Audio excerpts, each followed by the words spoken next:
Everybody, I wrote 5 books, and I gotta admit, Uangalifu is probably the best.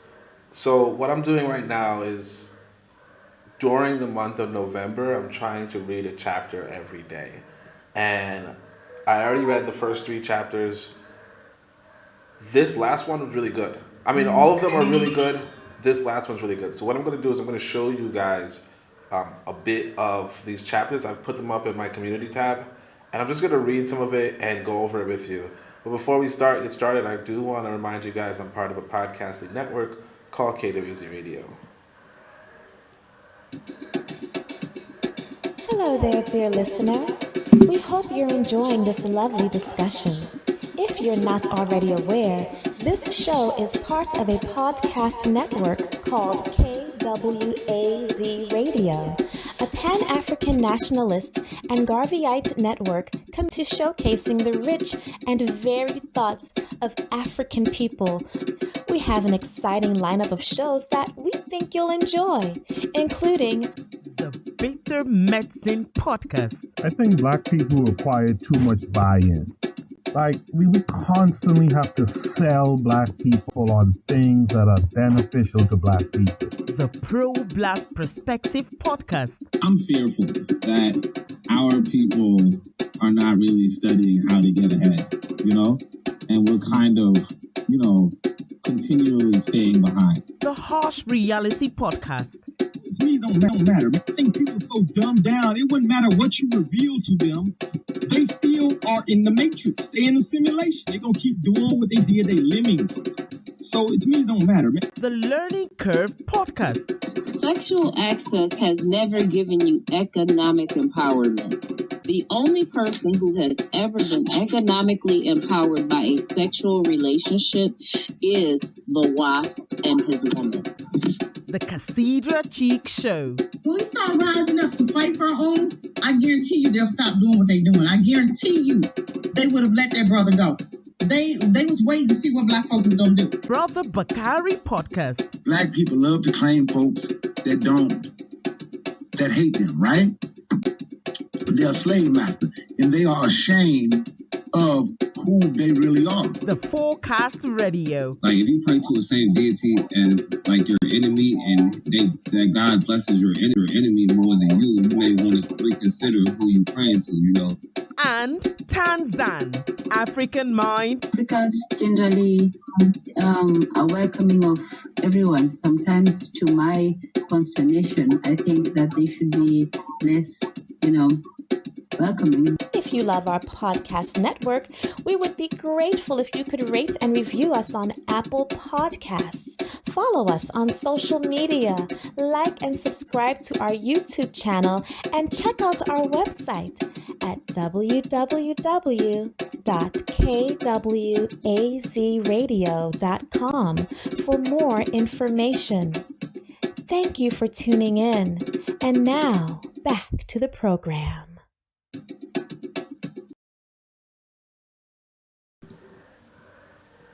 Okay, so first off, just a little update on the community tab.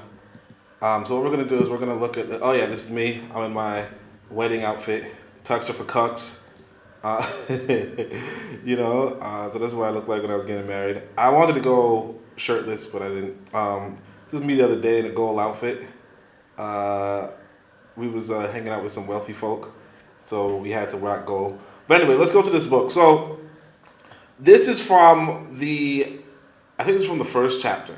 No, it's not even from the first chapter. This was just part of the book.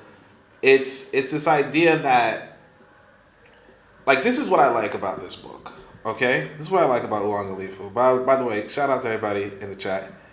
This is what I like about Uangalifu.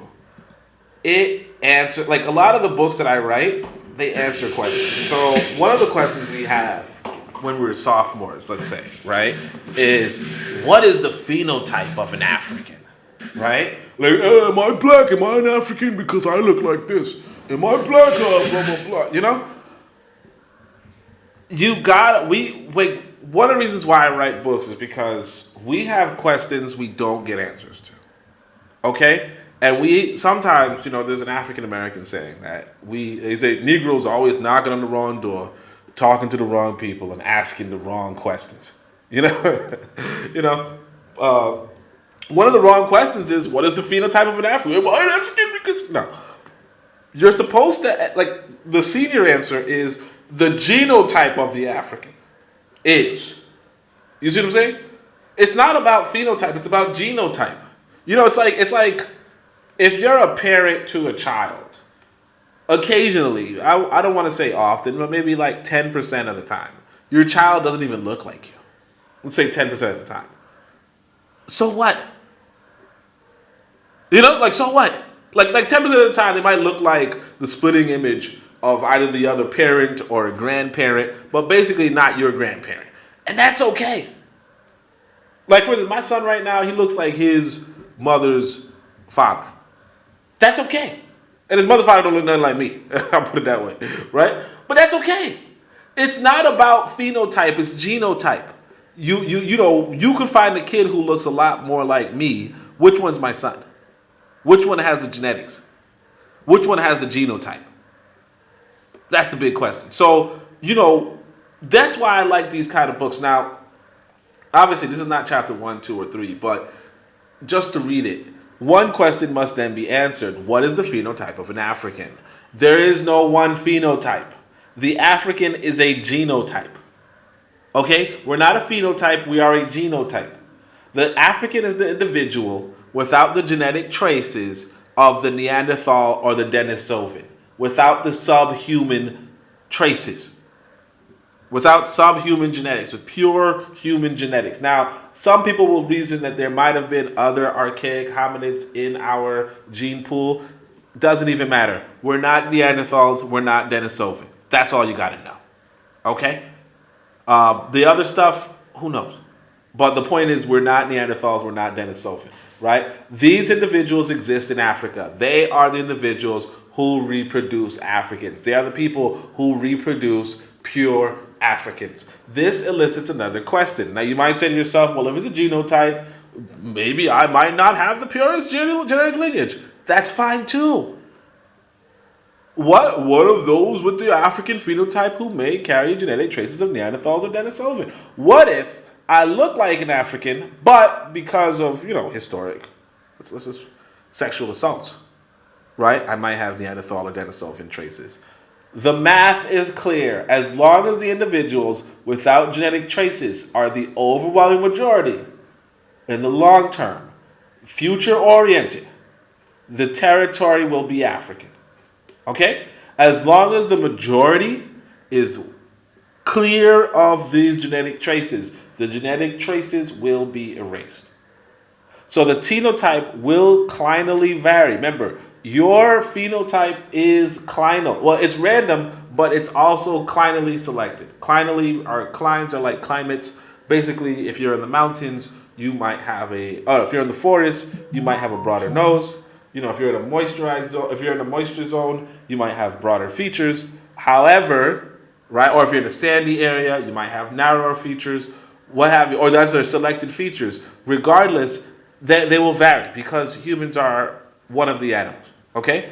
But skin, you know, so you will vary skin here, nose, cheeks, eyes, lips, heights, body types, so on and so forth. But it's the genotype that is most critical for the human species. It is your genetics, okay? It is your genetics. Brother Bakari is here. He says, peace and black African power. Shout out to Brother Bakari. So that's it. So I like this because, again, we go back to the African American saying, right? Negroes are always knocking on the wrong door, talking to the wrong people, asking the wrong questions. We're going to start saying things like, you know, black people, we got dark skin. You know, black people, we got kinky hair. We got broad noses. We got high cheekbones. We got, you know, I don't know, olive eyes, thick lips. You know, we're tall or we're short, whatever. We're athletic or we're whatever. We got big Nash, whatever, right? We're going to say that. And then when somebody doesn't fit that phenotype, right? You're going to find a black person with, you know, lighter skin.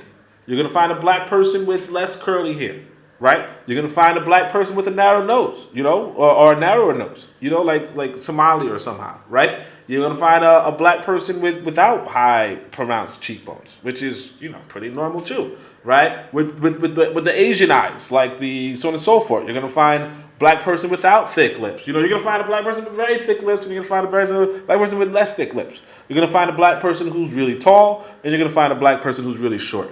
You're going to find a black person with big nyash, and you're going to find a black person with the iron and board backside. Okay? You're going to find a black person with a big, right? You're going to find a black person with a itty bitty. Okay? All the same, they're all black.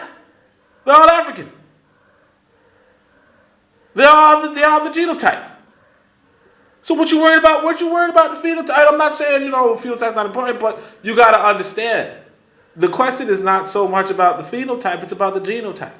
And again, I appreciate when somebody comes around here, because a lot of times you'll find people, you'll find people in America or wherever be like, oh, the only reason why you like that woman because she got European features. And she look like she just got off, look like she just fell out of, she just got it, like she from the continent, you know what I'm saying? Oh, she got European features. And it's like, she don't got no damn European features, stupid. It's genotype. But again, like, I appreciate that kind of stuff in a writing. So of course I decided, look, it's the November 1st. Let me go read some of my book. So this is another chapter. So I said I'm going to try and read a chapter. This is the community tab, by the way, so you guys can check it out. I'm uploading it. So this is going to try reading a chapter to lay this a day this month from my book. 2 favorite parts from chapter 1. Firstly, build a home, and secondly, build a school. The home is your security against poverty and bad government, and the school is your security against communal idiocy. So what I'm going to do is I'm going to try to read both of these. Hopefully it can open up. Or is this the whole page? No, it doesn't look like it. Maybe it is. I don't know. Is there a way to make this bigger? All right, so for some reason, let's see if I can open image and... Okay, so this is probably the whole full size of it. Let me just see the chat if anything is going on. No, just Brother Bacard, but appreciate you guys for coming through. So he says, look, the goal of better life, wealth, and health is facilitated by possessing better materials. In particular, better homes for life, shops for wealth, storehouses for health, and schools. Okay? The 4 necessities, food, shelter, clothing, food, and consciousness, mirror these 4 materials. The alternative route of imaginary homes, imaginary shops, imaginary storehouses, and imaginary schools do not benefit you one iota. The idea of real estate in an afterlife can help you sleep at night, but not as well as a comfortable bed in a secure home. You should never be discomforted by a lack of an afterlife, but you can be discomforted by a lack of material life. So, I want people to understand, another reason why I appreciate this kind of stuff is because, we're told look for the pie in the sky.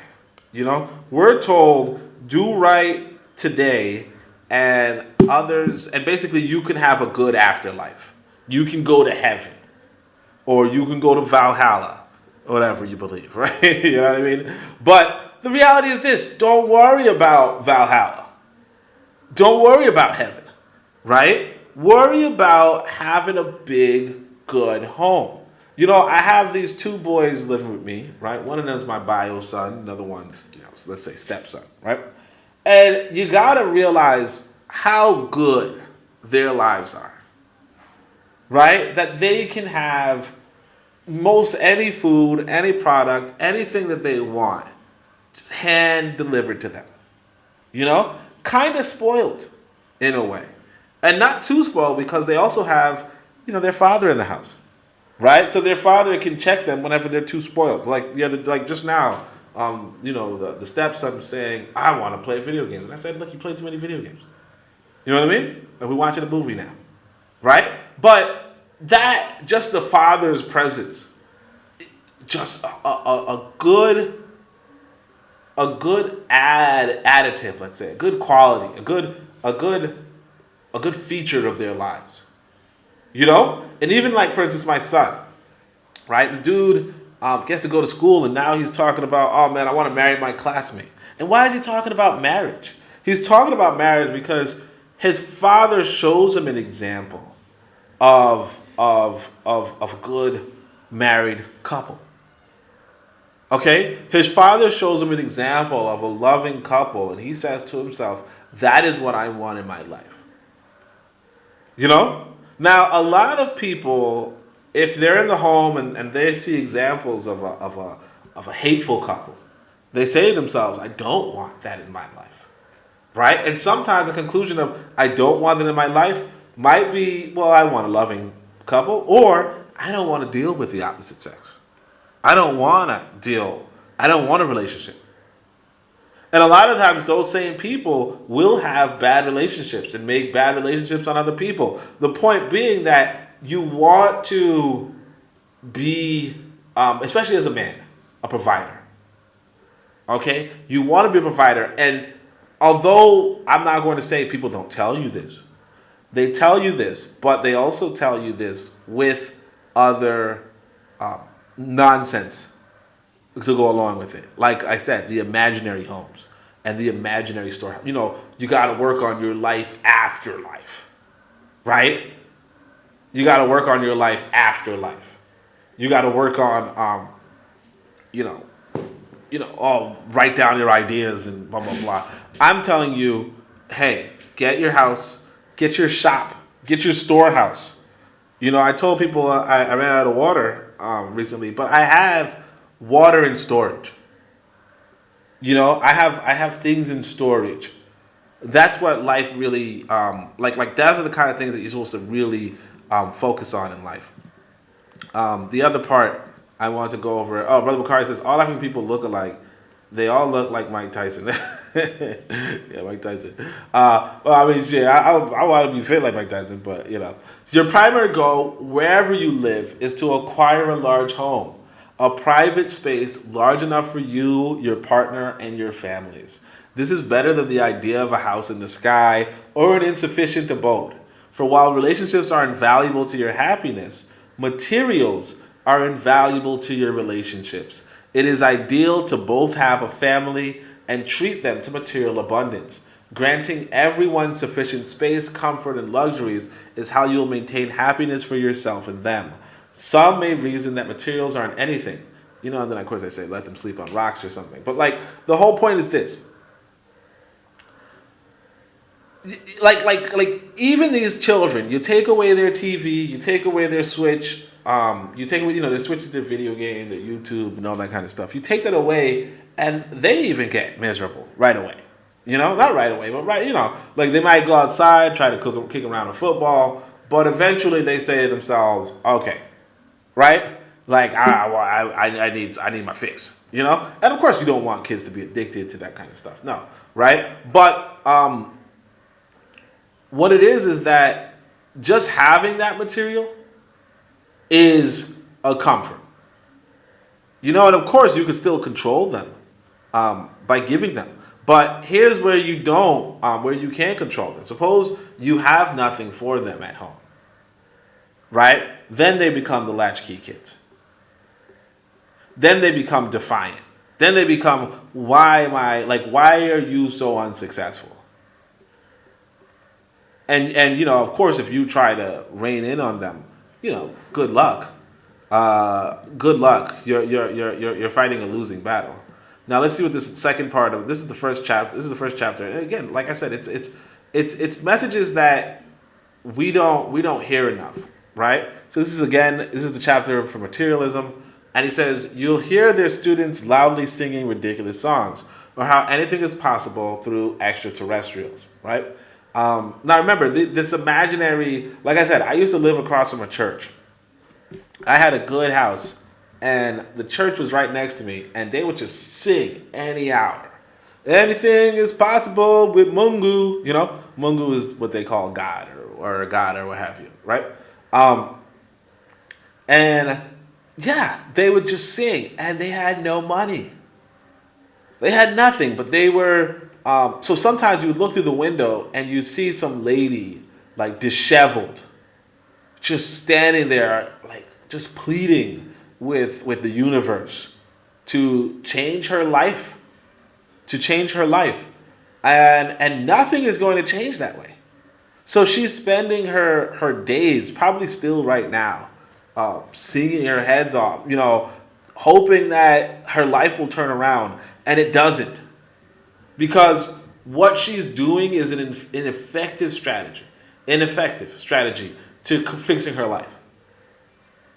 It is an ineffective strategy towards fixing her life. You can't appeal to some extraterrestrial, some supernatural being, or some natural being that's outside of the context of that's on some celestial grand scheme. You can't appeal to this being because, one, like, just to be frank, you imagine this being. Let's put it that way. You imagine this being. This being does not exist in the real world. And again, this being does not exist, but notwithstanding that, you don't have telepathy, so you cannot communicate with beings. Like, you just can't do that. You know what I mean? Like, it's just again. But the reality is that, particularly Wazungu came to Africa and he taught us how to plead to some extraterrestrial foreigner, if you will, right? To plead to this extraterrestrial foreigner instead of applying principles and ideas that can actually improve our lives. So the first chapter is about materialism, and of course materialism is one of those things that can improve your life.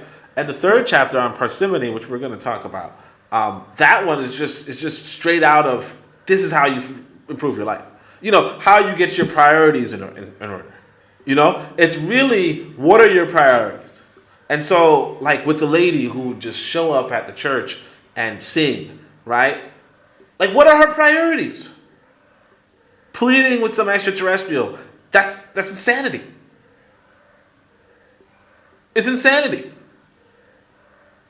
And to be so disheveled and lifeless and needing, it's actual insanity, but that's what people are teaching. And the reason why this is a story is because these white people build schools around this insanity. This lady, the church, is a school for this insanity. You understand? Like, you are, one of the priorities, the main priority that a people should have on a national level, and we talk about this in at least the third chapter, right, is this idea of military and civil engineering, of science, like social, like not social sciences, but pure sciences, practical sciences. So practical sciences like agriculture and so on and so forth. So the idea is that, the disciplines for nation building is science and engineering. And so you want schools that emphasize science and engineering. But you also have, but what white people do is they come and they give you schools that emphasize imaginary begging. Imaginary begging. Fix my life. Fix my life. Anything is possible with you. You are the master of the universe. Fix my life for me. No, this it's imaginary. It's insanity. It's crazy. But it's practice. So I say, look, what these white people do, I say, look, you'll hear their students loudly singing ridiculous songs on how anything is possible through extraterrestrials. This reduces community intelligence, and without a counterbalance, there's no counterbalance, attracts more pseudoscience in the minds of potentially scientific people. See, the difference between America or the Europe and America and Africa is that while America has its huge numbers of churches, they also have their universities and schools that counterbalance the pseudoscience, counterbalance the imaginary with the material, with the real. But you don't have that in the West. In Africa, right? I mean, I'm not saying we don't have schools and universities, because we do. It's just it's not counterbalancing. You understand? People are absolutely sectarian when it comes to religion. sectarian in the sense of, or it's almost like a fundamental part of their identity at some point. And it's actually popular among black people to make religion one of your fundamental identities, as opposed to like a coincidence or something. But yeah, this is it. So he says attracts more pseudoscience in the minds of potentially scientific people. It is your duty as a member of human society to demote pseudoscience and promote science. Science increases food yield, manufactures tools, refines resources, and produces results. A scientific people will not pray in emergencies, but will analyze the situation and attempt solutions. Science is not perfect, but it is being materialistic and real. Science can secure life, wealth, and health. A school that emphasizes science and materialism and Uangalifu in general, which is just a theory on security, so on and so forth.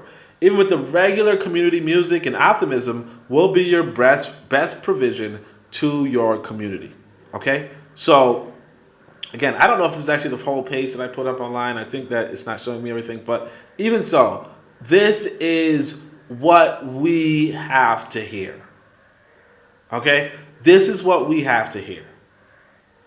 We need to hear, look, forget pseudoscience. Contribute to the scientific growth of the scientific development of your community.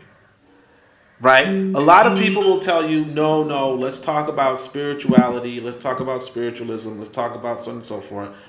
Let's not talk about it. Okay? Let's not talk about it. Let's talk about science. That's it. Shit, my phone bill is talking about I need to pay my phone bill. So yeah.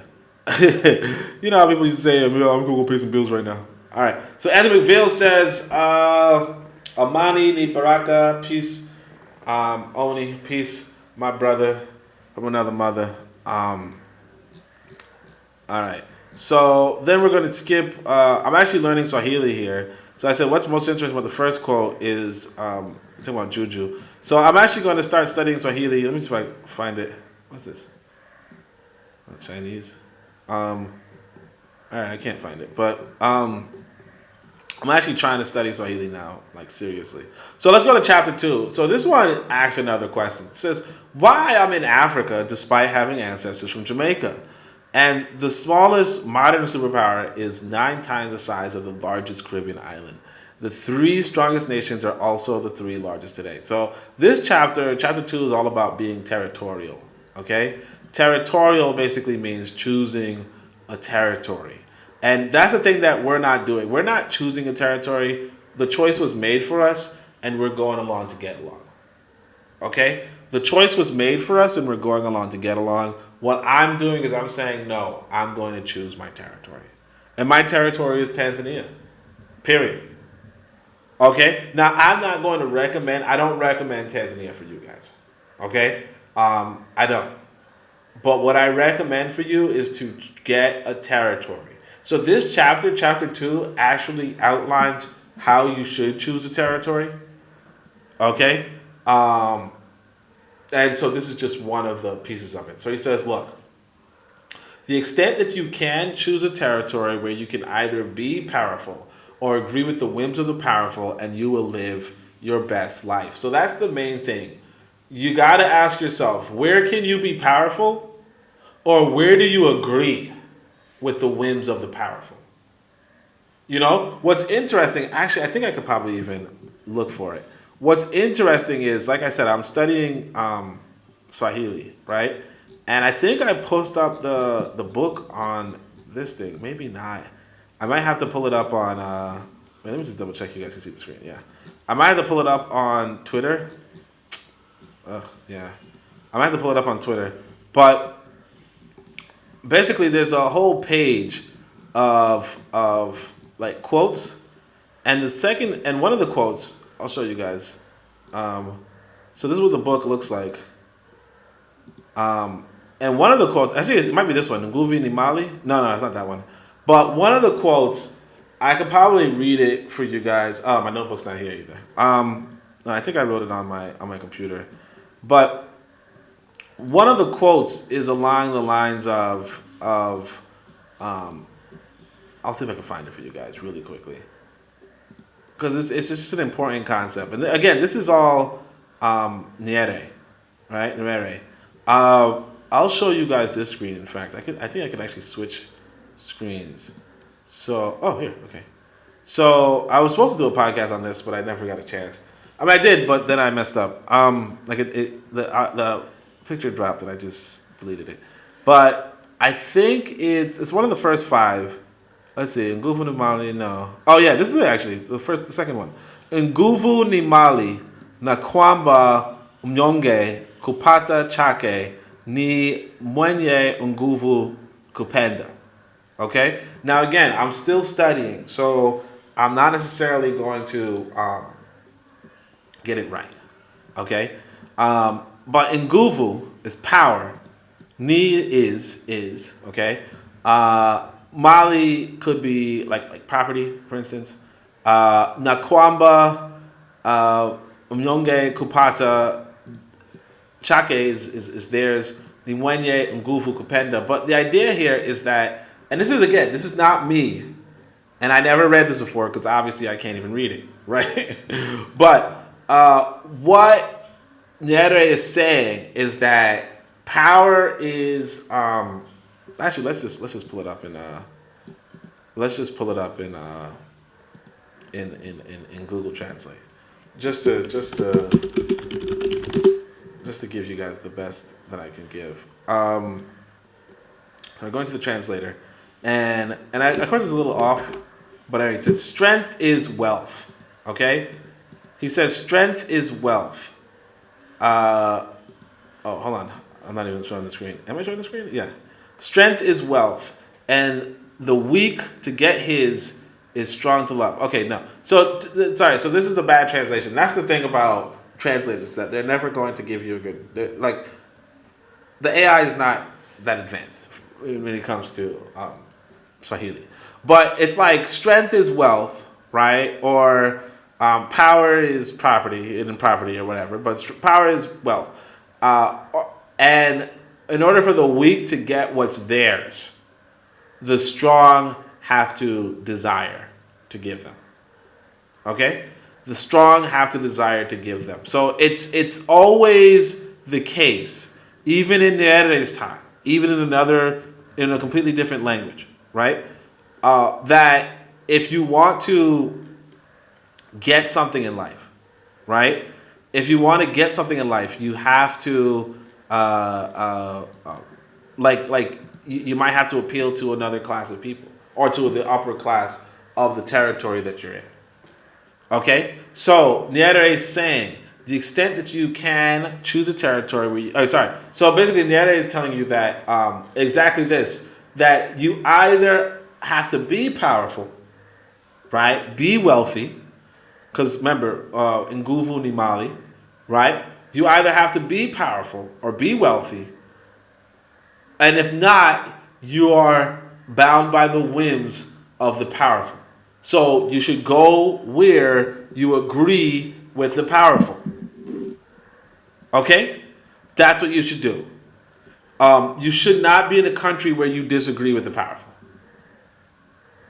Okay? And what you have a lot of times, what you hear from people in the Western world is that I don't agree with the people in power. That's fine. Then leave.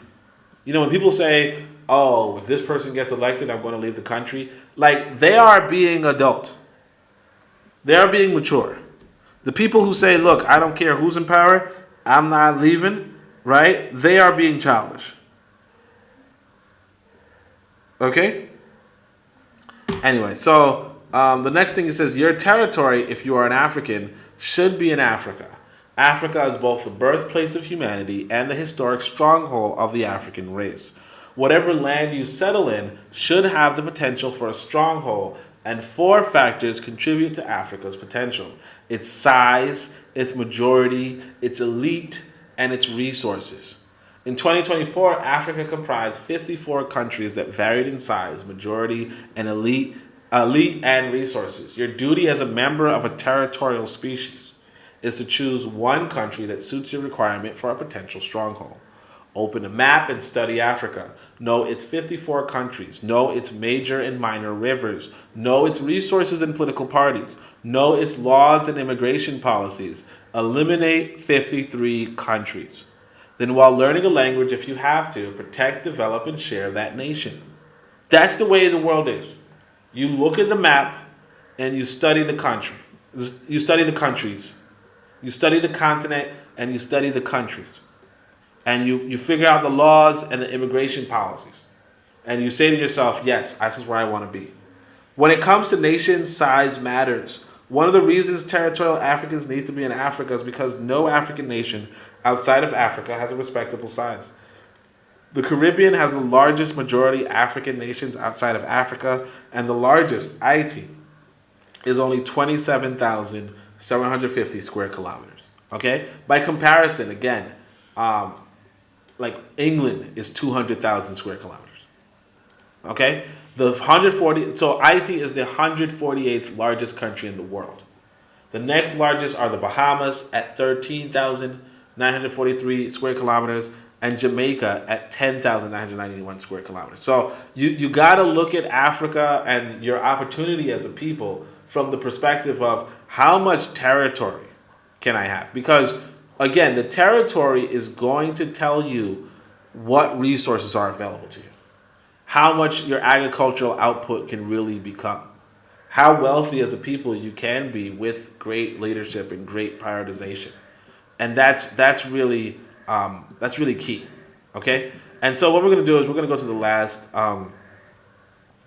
last chapter for the day, because I only read it for the first three days, and this is going to be the chapter for today. So I just read this too. It says, really excellent chapter, a reminder that I write books I wish someone had written for me to read. This one is on prioritization. It stands to reason that bad prioritization is the problem of us as individuals, as national leaders. So I'm going to copy this to another page. And I want you guys, because this chapter right here, chapter 3, is so good. It's so good. And so much information. That, again, like I said, Uangalifu is the greatest book you never read. All right? So he says, namely, humans should first pursue material security, then social security, followed by money, material luxuries, and finally, social luxuries. Although abstract, this outlines the 5 fundamental lessons to economic success. Handle your needs foremost. Acquire material goods over social services. Value money.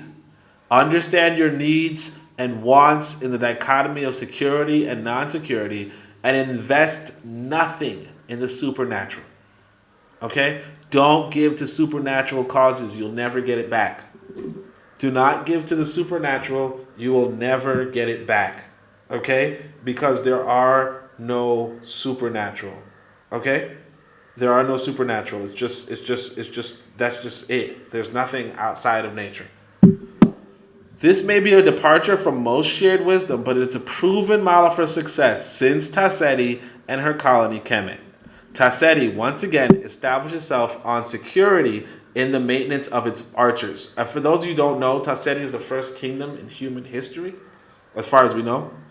And it's called, Ptah Htp means the land of the bow. Okay, the land of the bow. They were excellent archers. All right, and by the way, this chapter first discusses why England was richer than Portugal, why America was richer than England, and why the Soviet Union was richer than America at some point, right? And then why we as African people can become richer than everybody, right? But you have to, and the real thing is about parsimony and prioritization. If you're prioritizing the supernatural, right, you're going to be left behind, because the human species had valued the supernatural once upon a time, and we've left those people behind. Okay? We've left them behind. Believe it or not, you might say, well, no, my ancestors, no, we left them behind. Okay? Now, Kemet, and of course, you could say, well, Sankofa, you got to look back to move forward. Absolutely. But even so, you got to look back. You see what I'm saying? You got to look back. You're not looking forward. You're looking back. Okay? And Kemet was the glowing success of the world until it was militarily defeated. And again, Kemet was the glowing success of the world until it was militarily defeated by the Assyrians. A reminder that success ends where security fails. Even the greatest book means nothing to a dead person. There is no, knowledge is good, but there's no value in knowledge if you can't protect yourself. Okay? There's no value in knowledge if you can't protect yourself. So African leadership must come to understand national security foremost and distinguish between material and social security. Every successful nation in human history had, at their peak, exceptional national security. That's it. Starting with Taseti, every respectable nation has been one that invests in its self-defense and maintenance. A people who do not invest in their own self-defense cannot be and are not respected.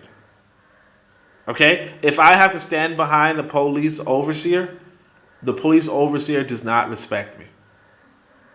Nobody respects me. My wife doesn't respect me. My children don't respect me. If I have to stand behind another man and that other man's a foreigner, there's no respect.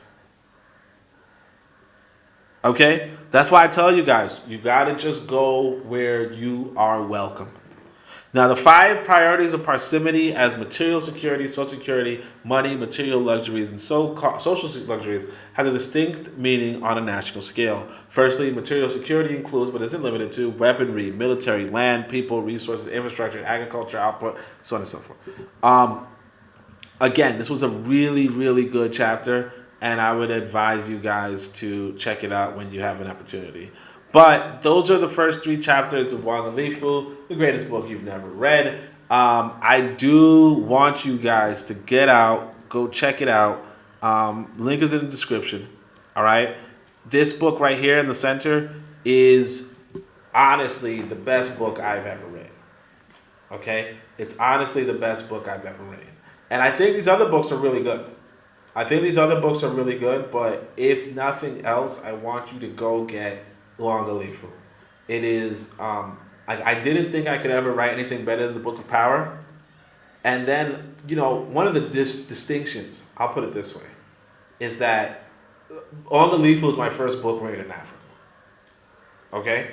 It's my first book written in Africa. Unfortunately, I was one of those Pan-Africanists who never went to Africa. And I wrote books on Africa. 3 books on Africa. Never having gone.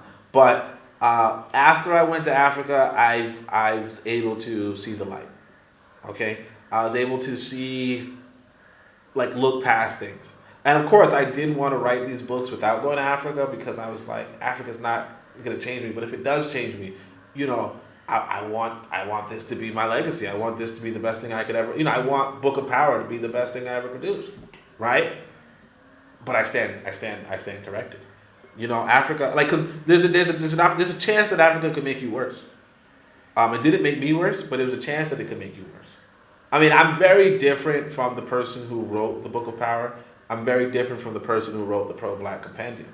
I'm very different from the person who wrote Zubiri and the Moons of Ma. For those of you who don't know, Zubiri is the story of a guy who stays in America. They build a colony in America, right? And so he's living in a little, not like Chinatown, but you get what I'm saying, like a little Africa in New York. And he does go to Africa, and he does find himself a wife in Africa. But the reality is that, Zubiri was the dream of a person who thought that, you should be able to, have a little Africa in the Pan-African future, right? But Uangalifu doesn't, get too much into the fantasies. And that's really, key, I think. So that's pretty much the entirety of the book. I hope you guys enjoyed it. If you like I said, you could subscribe, share, but also try to check out the book. The description is in and the link is in the description. Check it out. Tell your friends to, because it's really a high quality read. Really a high quality read. But that's it so much. Appreciation to Brother Bakari and Anthony McPhail. And Wish there was more I could do, but not really. So that's pretty much it. Asante Sana, and Kaributena. Shememotep, Uncle Jonathan Neb, Amen, Ma'at, Dua, Nature.